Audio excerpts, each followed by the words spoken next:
All right, welcome to The Explainer. Today, we're digging into a pretty mysterious drone attack on an oil tanker in West Asia. And get this, the whole thing was kept under wraps for weeks. So, using unpack what really happened and why this one secret event might just tell us everything we need to know about the real balance of power over there. So, this is really the central question, isn't it? Why would Israel attack a Pakistani oil tanker? I mean, on the face of it, it doesn't make a whole lot of sense. But, as we're about to see, the answer isn't really about the tanker itself. No, it's about testing loyalties in a super complex, tangled web of rivalries. Okay, so first things first, let's just break down what actually happened. The drone strike itself went down on September 17th, but, the details were kept really quiet. They've only just started to surface. So here's the rundown of what we know. An Israeli drone, allegedly, strikes a tanker owned by Pakistan. Now, this tanker was carrying liquefied petroleum gas. And where was it from? Iran. And where was it hit? Near a port in Yemen that's controlled by Houthi rebels. You can already see every single piece of that puzzle is a big deal. And yeah, we're not talking about some empty cargo ship. There were 27 crew members on board, people from Pakistan, Sri Lanka, and Nepal. So you can imagine that raises the stakes of an attack like this a lot. Okay, so to really understand why this happened, we've got to get a handle on who's involved. And trust me, this is not a simple A versus B conflict. We're talking about a whole cast of regional powers with some really deep, long-standing rivalries. You can kind of think of West Asia as being split into two big camps, right? On one side, you've got Iran. They're the ones backing groups like the Houthi rebels in Yemen. And then on the other side, you have Saudi Arabia and its allies. And guess who else sees Iran as their main rival? Israel. So they're kind of on this side too. So where does Pakistan fit into all this? Because this is where the plot really thickens. In this attack, Pakistan was moving Iranian gas, which looks like it's helping Iran's buddies, the Houthis. But, and this is a big but, its official alliances tell a completely different, almost opposite story. And this is what brings us to a really recent development, something that totally changes how we see Pakistan's role here.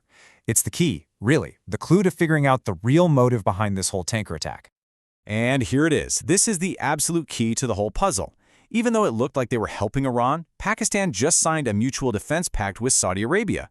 You know, Iran's biggest rival, and a country that's been quietly getting friendlier with Israel. See the contradiction? And it's not just that they signed a deal. The language they used to announce it is really telling. The Pakistani prime minister called the Saudi leader his Ummah brother. He's tapping into this idea of a shared global Muslim community, framing this pact as something super personal, like an unbreakable religious bond.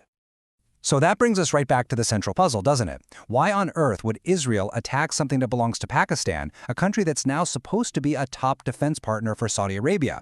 Well, the source analysis has a pretty fascinating theory for why that might be.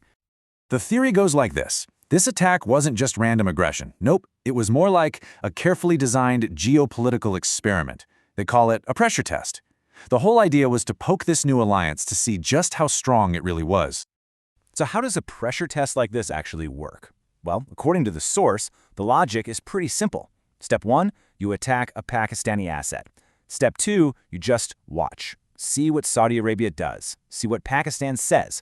And then step 3, you analyze all of that to figure out how strong that alliance really is, beyond the fancy words. So the million-dollar question is, what happened after the drone strike? What was the result of the experiment?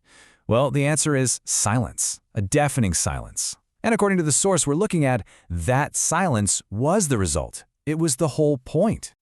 Yeah, the results were pretty crystal clear. Saudi Arabia, not a word, completely silent. And Pakistan, they didn't even publicly admit the attack happened for weeks. So the conclusion from the source is that the defense pact was all talk, more symbolic than anything real. For Israel, if this was a test, well, mission accomplished. But the analysis actually takes it one step further. It speculates that maybe, just maybe, Israel was prompted by India to run this test.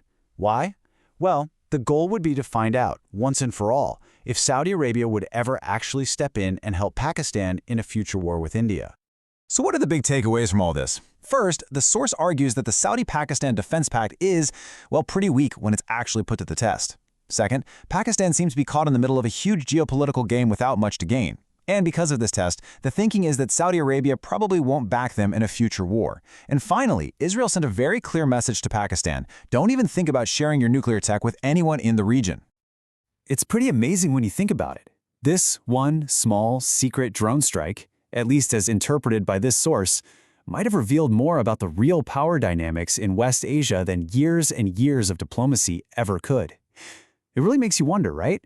If this was the first pressure test, what's the next one going to be?